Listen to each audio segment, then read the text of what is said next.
Welcome to the NFP Podcast, where we explore the empowering world of natural family planning. I'm Amy Smith. Join me and my co-host Emily Appledorn each week. Together, we're here to dive deep into the science, the stories, and the spirituality behind NFP. Every week, we push back against the free love culture and advocate for a culture of responsible love, where intentionality and respect are at the forefront of family planning. Join us as we discuss everything from the practicalities of charting and fertility awareness to the profound impact NFP can have on relationships and communities. Whether you're new to NFP or a seasoned pro, our podcast is your go-to resource for honest conversations, expert insights, and real-life experiences. So grab a friend, settle in, and get ready to be inspired. This is the NFP Podcast.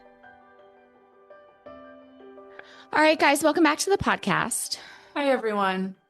So today we are continuing on in our encyclical and our discussion, Truth and Meaning of Human Sexuality, Guidelines for Education within the Family. And we are going through like the practical guidelines section. And so we're under like the subheading number 3, Adolescence in One's Plan in Life. In terms of personal development, adolescence represents the period of self-projection and therefore the discovery of one's vocation. Both for physiological, social, and cultural reasons, this period tends to be longer today than in the past. Christian parents should educate the children for life in such a way that each one may fully perform his or her role according to the vocation received from God. This is an extremely important task, which basically constitutes the culmination of the parent's mission. Although this task is always important, it becomes especially so in this period of their children's life. Therefore, in the life of each member of the lay faithful, there are particularly significant and decisive moments for discerning God's call. Among these are the periods of adolescence and young adulthood. It is very important for young people not to find themselves alone in discerning their personal vocation. Parental advice is relevant, at times decisive, as well as the support of a priest or other properly formed persons in parishes, associations, or in the new fruitful ecclesial movements, etc., who are capable of helping them discover the vocational meaning of life and the various forms of the universal call to holiness. Christ's "Follow me" makes itself heard on the different paths taken by the disciples and confessors of the divine Redeemer. For centuries, the concept of vocation was reserved exclusively for the priesthood and religious life. In recalling the Lord's teaching, "You therefore must be perfect as your heavenly Father is perfect," the Second Vatican Council renewed the universal call to holiness. As Pope Paul VI wrote shortly after the council, this strong invitation to holiness could be regarded as the most characteristic element in the whole magisterium of the council, and so to say, its ultimate purpose. This was reiterated by Pope John Paul II. The Second Vatican Council has significantly spoken on the universal call to holiness. It is possible to say that this call to holiness is precisely the basic charge entrusted to all the sons and daughters of the Church by a council which intended to bring a renewal of Christian life based on the gospel. This charge is not a simple moral exhortation, but an undeniable requirement arising from the mystery of the Church. God calls everyone to holiness. He has very precise plans for each person, a personal vocation which each must recognize, accept, and develop. To all Christians, priests, laity, married people, or celibates, the words of the Apostle of the Nations apply: God's chosen ones, holy and beloved. Therefore, in catechesis and the formation given both within and outside of the family, the Church's teaching on the sublime value of virginity and celibacy must never be lacking, but also the vocational meaning of marriage, which a Christian can never regard as only a human venture. As St. Paul says, this is a great mystery, and I mean in reference to Christ and the Church. Giving young people this firm conviction is of supreme importance for the good both of the Church and humanity, which depend in great part on parents and on the family life that they build in their homes. Parents should always strive to give example and witness with their own lives to fidelity to God and one another in the marriage covenant. Their example is especially decisive in adolescence, the phase when young people are looking for lived and attractive behavior models. Since sexual problems become more evident at this time, Parents should also help them to love the beauty and strength of chastity through prudent advice, highlighting the inestimable value of prayer and frequent fruitful recourse to the sacraments for a chaste life, especially personal confession. Furthermore, parents should be capable of giving their children, when necessary, a positive and serene explanation of the solid points of Christian morality, such as, for example, the indissolubility of marriage and the relationship between love and procreation, as well as the immorality of premarital relations, abortion, contraception, and masturbation. With regard to these immoral situations that contradict the meaning of giving in marriage, it is also good to recall that the two dimensions of conjugal union, the unitive and the procreative, cannot be artificially separated without damaging the deepest truth of the conjugal act itself. In this regard, an in-depth and reflective knowledge of the documents of the Church dealing with these problems will be of valuable assistance to parents. Masturbation, particularly, constitutes a very serious disorder that is illicit in itself and cannot be morally justified. Although the immaturity of adolescence, which can sometimes persist after that age, psychological imbalance or habit can influence behavior, diminishing the deliberate character of the act and bringing about a situation whereby, subjectively, there may not always be serious fault. Therefore, adolescents should be helped to overcome manifestations of this disorder, which often express the inner conflicts of their age and, in many cases, a selfish vision of sexuality. A particular problem that can appear during the process of sexual maturation is homosexuality, which is also spreading more and more in urbanized societies. This phenomenon must be presented with balanced judgment in the light of the documents of the Church. Young people need to be helped to distinguish between the concept of what is normal and abnormal, between subjective guilt and objective disorder, avoiding what would arouse hostility. On the other hand, the structural and complementary orientation of sexuality must be well clarified in relation to marriage, procreation, and Christian chastity.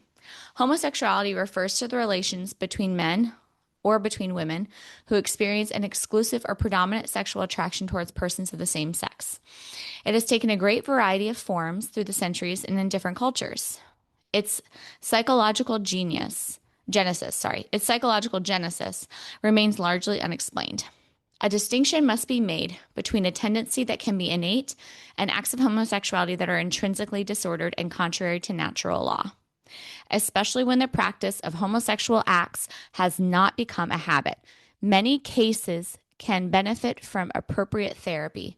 In any case, persons in this situation must be accepted with respect, dignity, and delicacy, and all forms of unjust discrimination must be avoided. If parents notice the appearance of this tendency or related behavior in their children during childhood or adolescence, they should seek help from expert qualified persons in order to obtain all possible assistance. For most homosexual persons, this condition constitutes a trial. They must be accepted with respect, compassion, and sensitivity. Every sign of unjust discrimination in their regard should be avoided. These persons are called to fulfill God's will in their lives and, if they are Christians, to unite to the sacrifice of the Lord's cross, the difficulties they may encounter from their condition. Homosexual persons are called to chastity. Awareness of the positive significance of sexuality for personal harmony and development, as well as the person's vocation in the family, society, and the church, always represents the educational horizon to be presented during the stages of adolescent growth. It must never be forgotten that the disordered use of sex trends progressively to destroy the person's capacity to love by making pleasure, instead of sincere self-giving, the end of sexuality, and by reducing other persons to objects of one's own gratification. In this way, the meaning of true love between a man and a woman, love always open to life, is weakened, as well as the family itself. Moreover, this subsequently leads to disdain for the human life which could be conceived, which in some situations is then regarded as an evil that threatens personal pleasure. The trivialization of sexuality is among the principal factors which have led to contempt for new life. Only a true love is able to protect life. We must also remember how adolescence in industrialized societies are preoccupied and at times disturbed not only by the problems of self-identity, discovering their plan in life, and difficulties in successfully integrating sexuality in a mature and well-oriented personality. They also have problems in accepting themselves and their bodies. In this regard, outpatient and specialized centers for adolescents have now sprung up, often characterized by purely hedonistic purposes. On the other hand, a healthy culture of the body leads to accepting oneself as a gift and as an incarnated spirit, called to be open to God and society. A healthy culture of the body should accompany formation in this very constructive period, which is also not without its risks. In the face of what hedonistic groups propose, especially in affluent societies, it's very important to present young people with the ideas of human and Christian solidarity and concrete ways of being committed in church associations, movements, and voluntary Catholic and missionary activities. Friendships are very important in this period. According to local social conditions and customs, adolescence is a time when young people enjoy more autonomy in their relations with others and in the hours they keep in family life. Without taking away their rightful autonomy when necessary, parents should know how to say no to their children, and at the same time, they should know how to cultivate a taste in their children for what is beautiful, noble, and true. Parents should also be sensitive to adolescent self-esteem, which may pass through a confused phase when they are not clear about what personal dignity means and requires. Through loving and patient advice, parents will help young people to avoid an excessive closing in on themselves. When necessary, they will also teach them to go against social trends that tend to stifle true love and an appreciation for spiritual realities. Be sober, be watchful. Your adversary, the devil, prowls around like a roaring lion, seeking someone to devour. Resist him, firm in your faith, knowing that the same experience of suffering is required of your brotherhood throughout the world. After you have suffered a little while, the God of all grace, who has called you to his eternal glory in Christ, will himself restore, establish, and strengthen you. 1 Peter 5, 8-10. Okay, we're going to do the last section in this bigger section here. So this next part is towards adulthood. It's very short. Do you want to do this one, Emily? Yeah. Okay. It is not within the scope of this document to deal with the subject of proximate and immediate preparation for marriage, required for Christian formation and particularly recommended by the needs of the times and church teaching. Nevertheless, it must be kept in mind that the parent's mission does not end when their children come of legal age, which in any case varies according to different cultures and laws. Some particularly significant moments for young people are also when they enter the working world or higher education, moments when they come into contact with different behavior models, and occasions that represent a real personal challenge, a brusque contact at times, but a potentially beneficial one. By keeping open a confident dialogue that encourages a sense of responsibility and respects their children's legitimate and necessary autonomy, parents will always be their reference point through both advice and example, so that the process of broader socialization will make it possible for them to achieve a mature and integrated personality internally and socially. In a special way, care should be taken that children do not discontinue their faith relationship with the church and her activities, which, on the contrary, should be intensified. They should learn how to choose models of thought and life for their future and how to become committed in the cultural and social areas as Christians. Without fear of professing that they are Christians and without losing a sense of vocation and the search of their own vocation.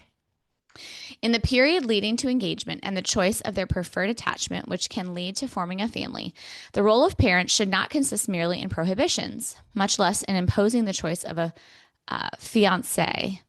On the contrary, they should help their children to define the necessary conditions for a serious, honorable, and promising union, and support them on a path of clear and coherent Christian witness in relating with the person of the other sex.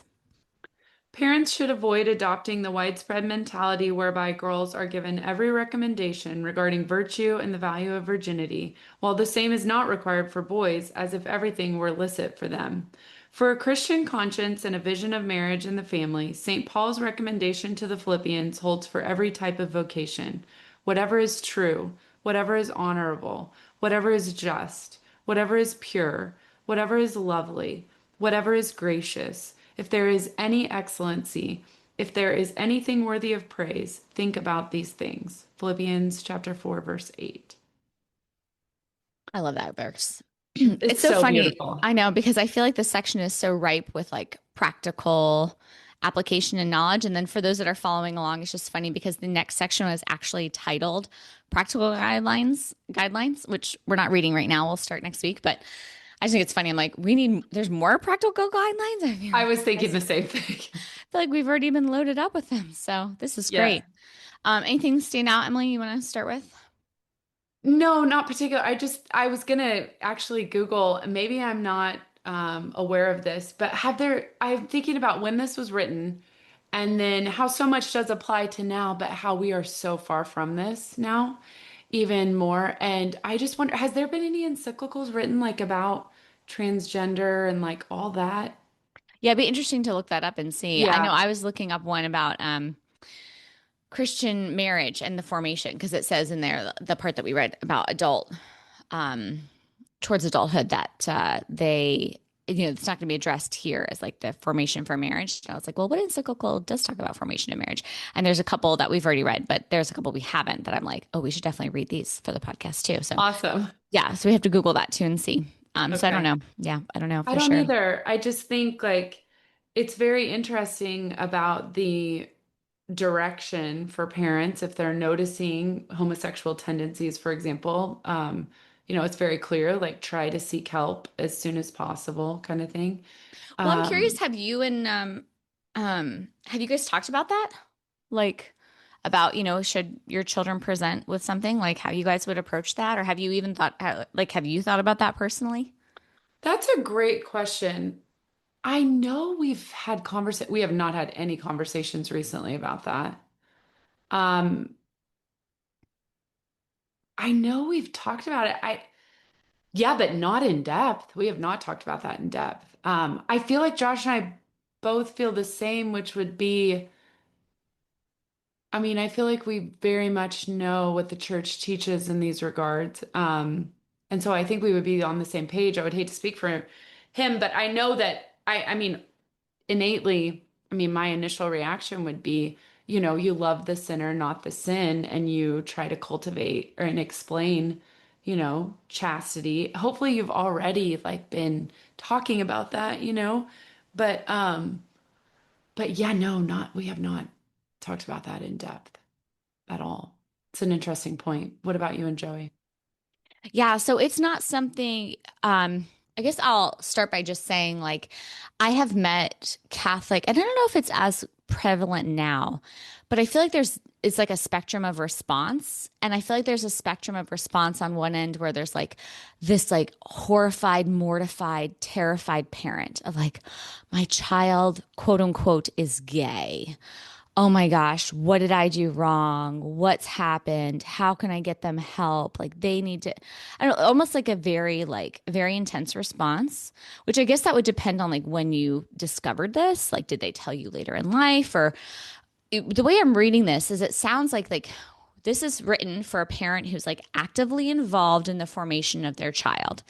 As they're forming their child, they're actually noticing these inclinations and these tendencies. And I guess that's kind of more the camp that I would hope to put myself in. Also, again, because I've said this multiple times in the podcast, like I'm really interested in this part of my kid's formation, maybe a little too much. So it's not something that I would feel like, say, one of my boys, started to have some type of same sex attraction.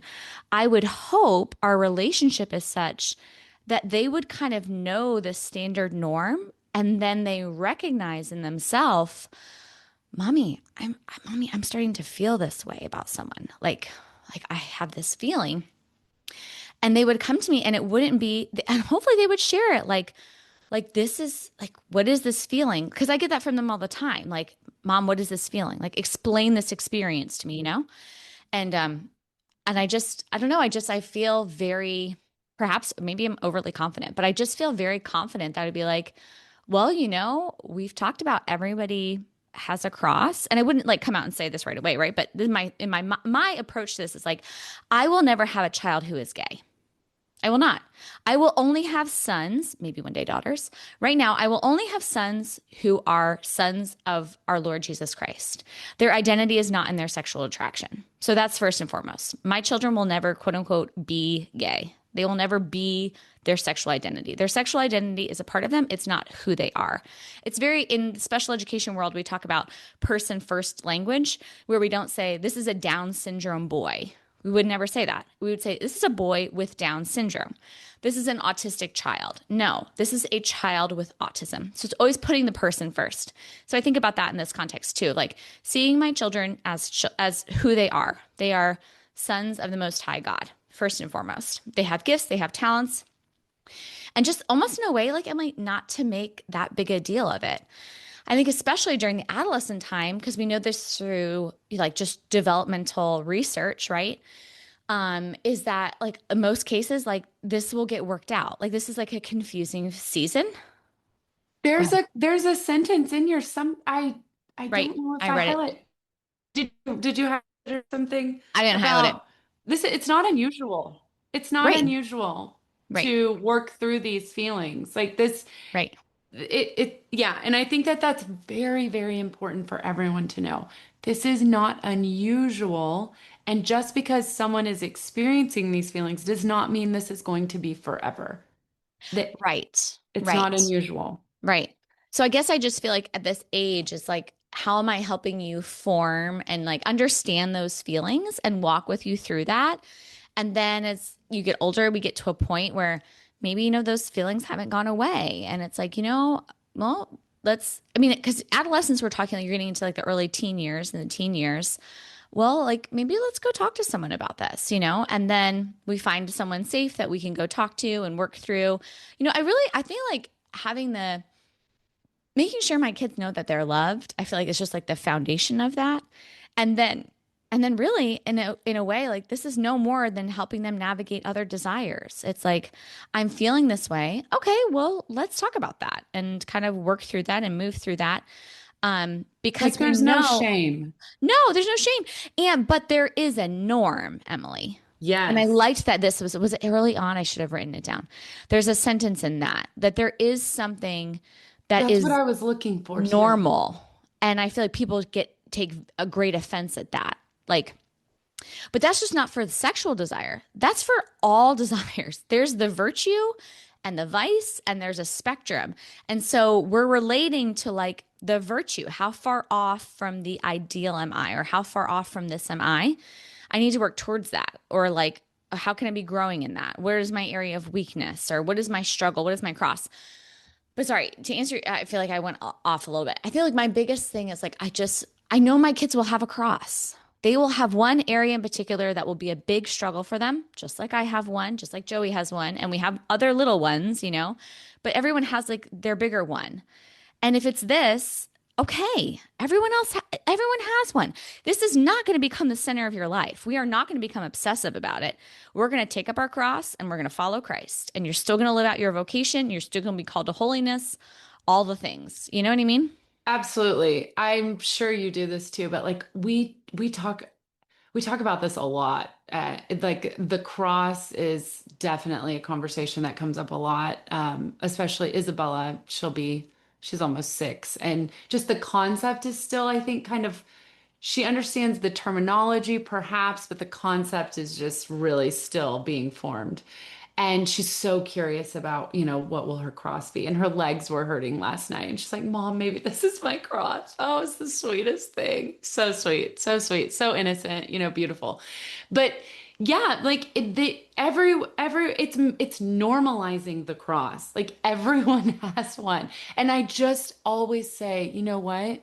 Like our suffering is never in vain, and God always makes our crosses sweeter when we give them to Him and ask Him for help. That's the only way we're going to get through any of our crosses. And we can see, I know you would say the same, like I can see the fruits of my cross, even, what little ones have been unveiled. And I fully believe there's many I haven't seen, and hopefully there's more to come. But if we accept the crosses that we have and then try our hardest to kind of stay out of the way of those and God working in us through those crosses, we can really help and touch so many people that we don't even know that we're doing that, just being honest, not, shouting our crosses to the world, but if, just not being afraid to talk about them. I know there was a line in here that said, like as we move towards adulthood, like not being fearful to even say that you're Christian, like we do live in a world where that's a real thing depending on the situation. And so just being open to allowing God to work in your life through the crosses, and he will make them sweet. He will make them sweet. I think there's that's really cute. Isabella's She's legs so turning. She's sweet. so cute. Um, yeah, I think just, I don't know, this whole, I like the last section about on 104, the last sentence of those paragraphs, and just says homosexual persons are called to chastity. Period. It's one sentence. And it's like, as is everybody else, people. Like, I don't know. I just remember reading a really, really great when there's so much conversation about, I think it was when homosexual marriage was going through the Supreme Court. And there was a great article in Life Teen. And he was so great. He was a man who is married to a woman who has children, who sometimes has same sex, has same sex attraction. And he just was, the article was so like, oh gosh, stop making this such a big deal. Like, stop making this cross like, yeah, like glorifying it, like it's something I struggle with. Like, it's something I live with. And on to the next thing, and I just really loved that approach. That being said, I know that, some people are really, and parents in particular, I've heard some stories that, like, especially in today's culture where we're dealing with so much quote unquote gender confusion and just insanity, like just absolute insanity in this area, that I can see for a parent that would be like extremely distressing. And I also think about, like, okay, well, if I teach my child this and they behave otherwise, it kind of, to me, Emily, though, again, this is maybe a disordered view of parenting. I don't know, but I feel like a weight off my shoulder. I'm like, well, I can't control that. Like, I can control what I can control. I can love you. I can teach you. I will affirm the truth. I will not go along with lies. I can try to raise you in an environment that is cultivating truthful things. I think this part in here about friendship, to me, that's like so important, and is one of the things that makes me a little like about where we're living right now, is just because I feel like we're in a little bit of a little bit, I say this like not extremely, okay, but like a slight like Catholic desert as far as like the number of Catholics available to have an option for a friend pool. So I am more cognizant as he's moving through, as my kids will move through the adolescent years, of like, how can we really find good friends and establish those good friendships that are also people striving in virtue, and then already seeing older people. Like, that's one thing I love about my husband being involved in like the college community, is like being able to go to college campus ministries for masses and to be around those students, just because my kids can see, oh, look at all these like awesome young men doing great stuff, and they like do normal things too, and they're super Catholic. Like, this is great, like establishing that normality, which I know we've talked about a lot while we read this encyclical. Yes. You said something at the beginning of that Sorry, friendships. Yeah, it was right before that, because I was thinking, there was a topic about that. Anyway, that's okay. Yeah, I just think like, I don't know. And then towards adulthood, I have been thinking lately about how, little kids, little problems, big kids, big problems. And I'm like, yeah, I'm not sure what will come across as they get older, but I do feel, yeah, I mean, I don't know. I have no idea. I'm not a parenting expert, and I'm still new in this season. I don't even have a 10-year-old yet, so I'm still in the first decade. But yeah, I think it's just encouraging to know that like Joey and I want to be involved, and we aren't, we're doing our best to be involved, and we're not afraid of this topic or conversation. In fact, we were just talking last night because I had read a book that was recommended to us on the podcast, How Babies Are Made, because I'm kind of like, I think I was sharing with you, like, as we were going along this journey with this baby as I'm pregnant, Max is asking more and more questions, but we haven't gotten to like the big question yet. So I'm like trying to think, like, I've been trying to prep Joey because he's been asking me a lot of these questions, So I'm like, I think we're almost there. We're getting there. Like, we're getting to the big one. Like, how do we want to approach it? And I was like, how about we checked out this book? So anyway, I read the book last night, and It's really great. It's very matter of fact. It's beautiful. It's like so beautiful. It uses like actual atomical parts, like the names of your parts and things. Like it's not frou-frou. It's really lovely. I don't know. It's really lovely. I'm really enjoying it. So I like that. I like feeling that we're both like, okay, we know Prepared. this is coming. Yeah, like we just I don't know, because we both had different experiences growing up with like the way our parents approach those topics.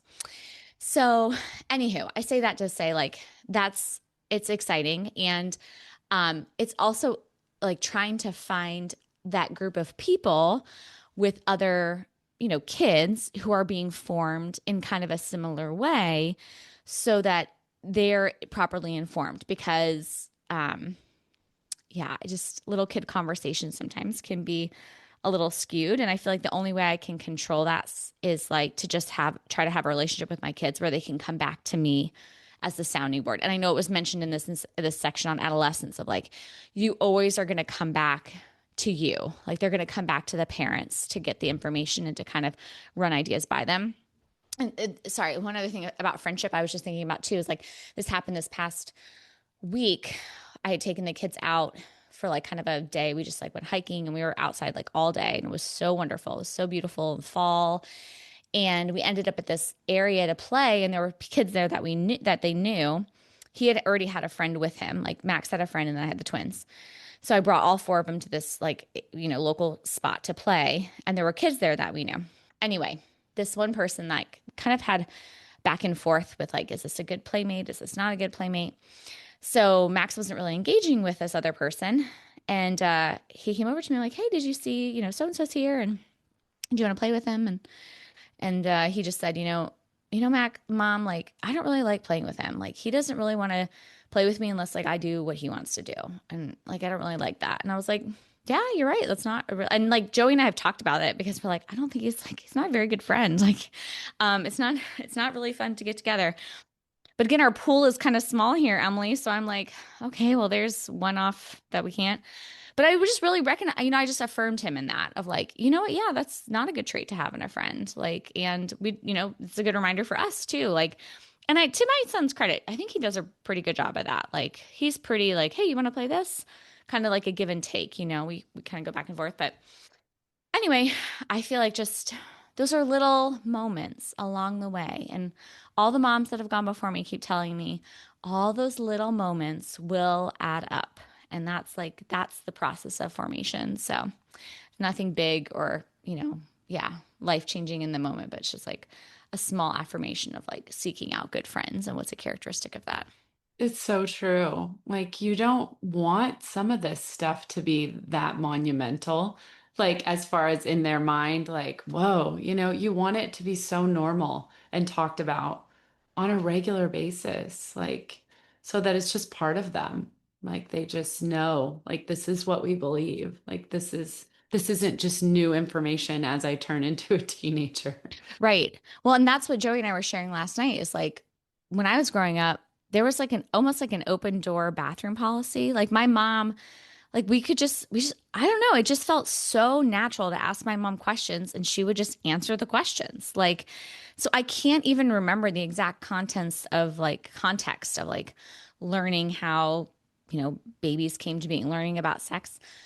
I just know like nothing was made a big deal. Now I'm going to come back to that in a second though. So nothing was really made a big deal. It was like, oh, it's just this, Amy, or like, Mom, what's that? She's putting a tampon in or something. She's like, oh, well, women, blah, blah, blah, and I'm like, oh, okay. But she just always said it so matter of factly. It was like, just like normal conversation. Like, what's the weather like today? And, so anyway, it made a very comfortable home environment to have those conversations. I never talked about it with my dad, but I don't think I ever desired to talk about it with my dad either. Well, and 'cause I'm she a girl. answered your questions. So Exactly. it's just like you've talked about with you and Joey. Like, Good point. Max might not go to Joey because he got his question answered from you. Right. No, that's such a good point, Emily. Yeah, such a good point. So, so yeah, that was like just the environment. And whereas Joey, like, oh my gosh, he like could never imagine talking to his parents about that. Like nothing was ever brought up. It was just like, oh my, no, which is just so it could not be more opposite. We could not be more opposite in that regard. Why was I bringing that up? You were going to talk about it. Everything was not a big deal. You were Oh, going thank you. Sorry. to. Totally lost my train of thought. So everything was not a big deal. And then in his case, like everything was like, this is uncomfortable, awkward, like, it just we don't talk about those things or we talk about it in like a very like passive way or like we're making a comment about someone else's lifestyle. You know what I mean, Emily? Okay, yeah. Yes, yes. Okay, so anyway, but the negative part I would say about negative, I use that term kind of loosely, okay? But like when everything's just like like we just like talk about it and nothing was like special.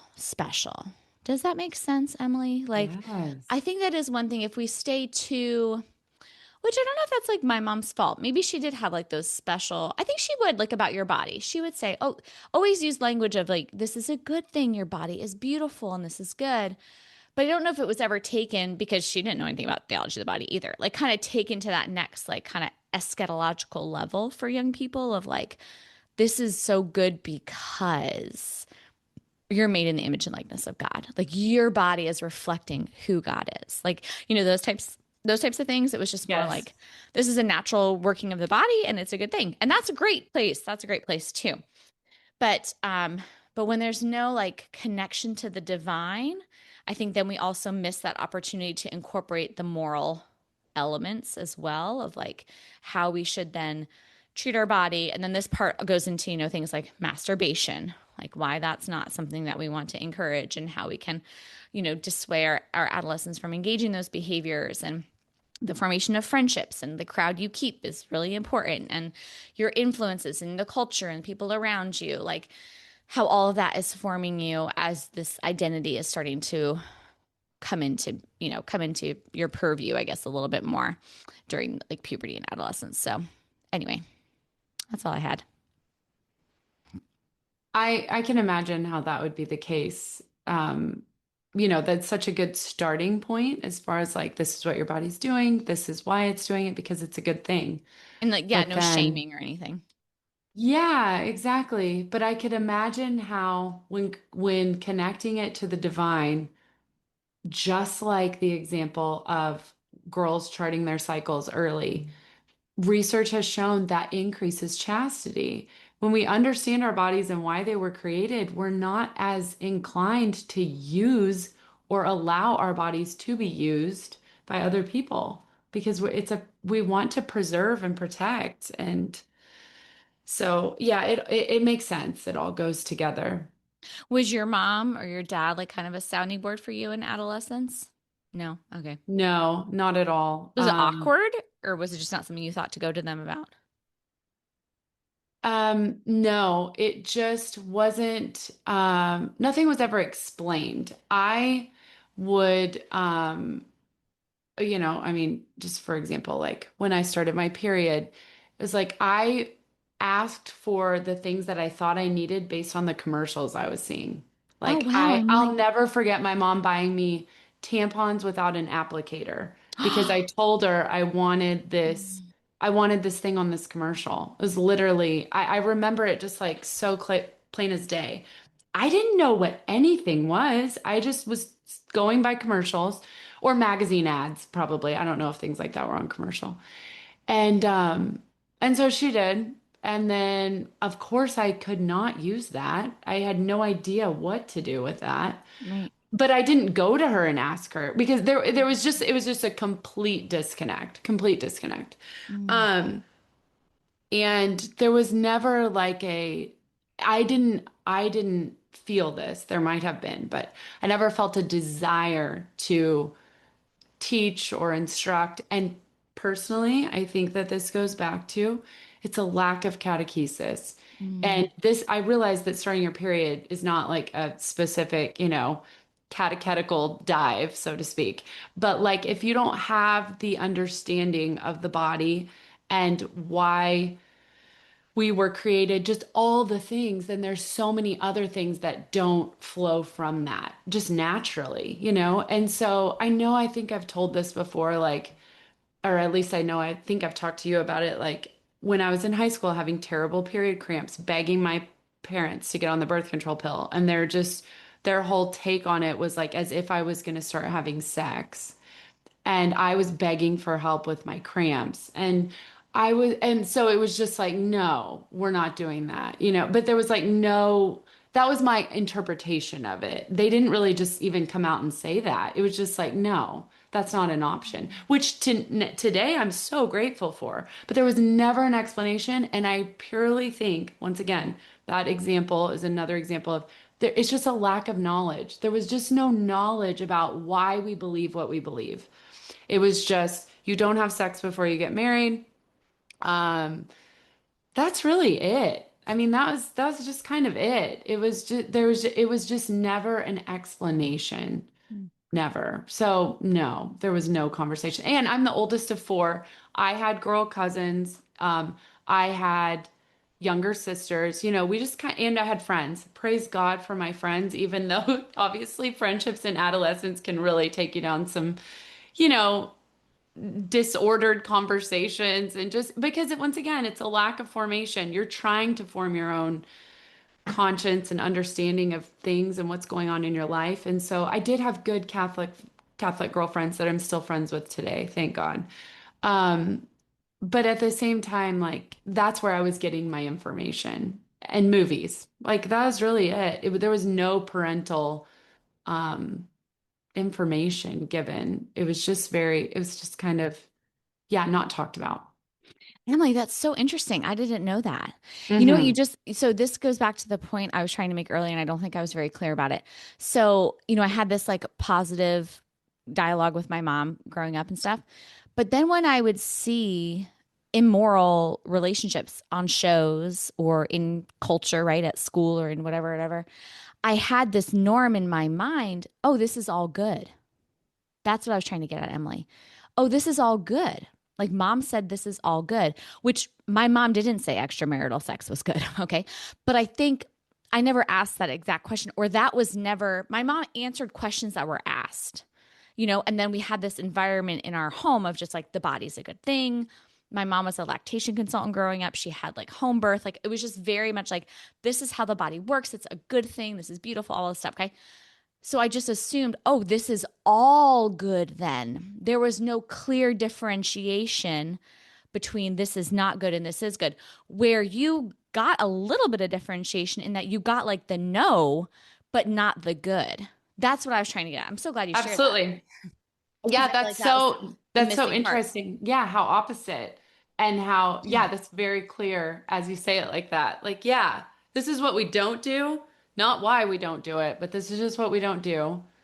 And then everything else will just kind of, it's almost like maybe they thought like, well, if you know what not to do, then you'll figure out what to do, Right. And I maybe. feel like both of our, so then you combined both of our experiences is like, no, this is why we need the formation in the good and the clear delineation of like what's not okay. Like we need the both, not just because one could say, like, oh, well, I got all the good. That's a great thing. Like, but I didn't get a lot of boundaries on the good. So I just thought, oh, everything we do with the body is good. The pleasurable experiences in whatever form they manifest, those are all good things, right? It's It's like, so good that you're describing, like, this is good to see both sides because you can see where there is a middle. If you bring these things together, you really can have a clear understanding of what we believe and why we believe it. and I And think hearing you talk though, Emily, it's like I can hear this, I can imagine like this little Emily, like this young Emily, like I want more. Like I'm looking for the answer here. Like somebody give me the flippin' answer. yes, Someone and I help me don't, out. Throw me a and bone. yes, and I don't even know what questions to ask. I Right. just know Right. if I ask for something, she'll probably give it to me, meaning like an item that I think I need, like a Right. bra or, whatever. Right. But nothing about like the why. Right. Nothing about the why. Right, Yeah. right, right. So then you go to then you go to like the next thing, right? It's like, okay, I'm picking up, but it's like this piecemeal, right? Like I'm picking up this little piece from my friends. This is from a show. This is from school. And I'm hearing things, like I hear Right. somebody else talk about something, or hear my aunts talk about something. My goodness, that was such a Oh, influence in my life because we would be around cousins, and that was my siblings and I talk about that. Like that was the thing. Like my mom and her sisters and my grandma, they would sit around the kitchen table, and the conversations that came from that, so many of them, not, they were not about, adolescent growth or anything, but the things that we would hear would definitely form our thoughts about marriage or, you know, mainly marriage, so to speak, because a lot of times they were talking about their marriages or other people's marriages and none of them, not none of them, but lots of them had crosses in their marriage. Most of them had crosses in their marriage, I should say. And so that was just a topic of conversation. And so like all of these things are forming our little brains on what is right and normal. And I've talked to my sisters about this. It's really not till you get almost on the other side of college, I think. Like, not even college really brought the perspective at all for me. It was like the other side of college. And like looking back, and I'm like, wow, so many things not normal. So many things not normal. And I don't know what led me to that place. Maybe that was just specific for me in the sense of that time frame that I was able to recognize. But it's like, okay. And then, I think also at that time, you're kind of diving deeper with your adulthood. And like, if your faith is growing, you're kind of getting more involved in that, so to speak. Probably a combination of those things, like that allowed me to just kind of see, like, whoa, there are things that could be done differently. And would you say for you, like I know I have people in my life now, younger than me, much younger than me, who were formed in homes where the parents are practicing the Catholic teaching on human sexuality. And I see these young teens and I'm like almost jealous of their teen experience because I didn't have that experience where they have the full spectrum, right? They know the good, true, and beautiful, and they have the fence, the boundary, and they're playing freely. And I love that this section of the encyclical opens up with kind of like the beauty of this stage in life. Like adolescence, and sometimes you hear this from parents who are like, oh, my teens. I feel like it's such a cop out too. Like I hate this. I hate this like negative connotation with teens I of hate like, that as oh, the well. teenage years are going to be awful. And again, maybe parents are laughing at me like, well, just you wait, Amy, you haven't been there yet. But I'm like, but I know parents who have teens and like, yeah, some things are rough because they are like butting heads a little bit. They want to be more free and independent, right? Like I get that. But all in all, like the teen is a great person. It's like they're butting heads, but you're not butting heads with like someone who's like rebelling in a certain negative sense. It's like they're rebelling in that like, like I want to be more free, like more responsible. I want to be out of this house already, like they want to be 18 already. Um, but anyway, I just see them and I feel a sense of not like in a sinful way, but just in like a good way. Like I recognize the good and beautiful in their teen experience. And I'm jealous that I didn't have, like kind of wasted those years, those beautiful, beautiful years. I totally agree. My initial thought is that jealous, like envious, like I can't believe you are living your life as a teen like this in such a beautiful way. I think about that with my nieces and nephew, like Mm, but the older nieces that I have, and I'm like, oh, this is so beautiful, yes. and that's a real attribute to the parents. I mean, it's Yes. completely the parents. Um, and so, but also, and then in our church community too, like to see different families, and you're just like, wow, what they're doing with their life at these stages and what they're not doing should be definitely admired and recognized as well. It's just so beautiful. And they don't, it, for me, I grew up thinking I was missing out. I don't know why. I think it was this culture of, in television and stuff, it's like everything was done on like Friday and Saturday night. And if you weren't doing something on Friday and Saturday night, it was just completely this stigma of the media that I was just like absorbing TV, shows. And it's like that totally affected how I felt about what I was or wasn't doing, I think, at the time. And so to see these kids like growing up as teens that really are reflecting what we're reading, it's so beautiful. And I'm so yeah, I really quickly try to, instead of like my initial thought is like, wow, I wish I could have had that. But then I try to go to that mindset or frame of mind of, you know what, I'll try to do everything I can to cultivate that for my kids. Amen. Oh my gosh. That's, Yes. I mean, Yes. what else can we do? Yeah. You know? And I know that I've talked about this before, but it's like, that's why when I see like little teen relationships, I'm just like, no, we're not going to waste our time with that. Cause I was just such a waste. I wasted so many years, so much time, so much potential talent on just crap. And I'm like, I don't want that for my kids. I want you to go and adventure and cultivate the gifts God's given you and do fun, exciting, crazy things, not like immoral crazy, like life crazy, like go and Right. do the big Adventure. things. Yes, adventure, the life of a disciple of Christ. That's what I want for you. I don't want this like sunken in on yourself. And I like that it uses that expression, like turned in, caved in on yourself. Oh, it just is so I have a bias against it because I lived so much of it. It's like I have such a disdain for it. I just know it's so not fulfilling. And then yeah, when you encounter people who are just living like they're free, God came to, like Christ came to set them free and like he wanted that for them and they're embracing it. And it's just like with the struggles too, but it's just so beautiful when I hear it's especially when we go to family camp, Emily, and like I encounter the camp counselors. I'm They're just like, so beautiful at oh family my camp. gosh. Oh my I'm goodness. like, I'm just like, I want Max to be like any of these guys. Any of these guys would be great. They're just like so fun. And they just have this like head on their shoulders. And I want to talk to all their parents. Like, what did you do? Like, how did you do this? Because yeah, it's just so encouraging to know that it still can be done in our culture, like I it's still agree. done. Yeah. So yeah, to kind of take up that gauntlet of influence, that primary influence we have over our kids and know that it can yield some really great fruit is certainly encouraging when we're still in like the little years to know that this doesn't have to be the adolescence doesn't have to be like a tumultuous time. So, Right. okay, we'll see. We Yeah. have to keep doing this podcast now until we're adolescent parents. I'm like, It's so we so can be true. like, so we can look back and be like, so how much of this came to fruition? What are we doing now? It's so true. Yeah. I guess we'll wait and see. Yes, we'll have to wait and see. So, but I trust in the Lord and I trust that I'm trying to fall in that direction and his grace will make up the difference for sure. Amen. So, all right, Emily. Well, we'll just continue reading. We'll see you next week. And thanks everybody for listening.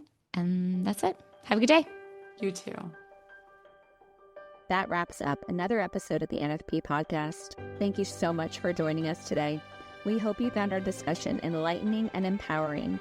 Don't forget to subscribe so you never miss an episode. We'd love to hear from you. Please connect with us by sending us an email with your questions and stories to thenfpshow@gmail.com. We'll be back next week with more insights, tips, and heartfelt conversations about natural family planning. Until then, love responsibly.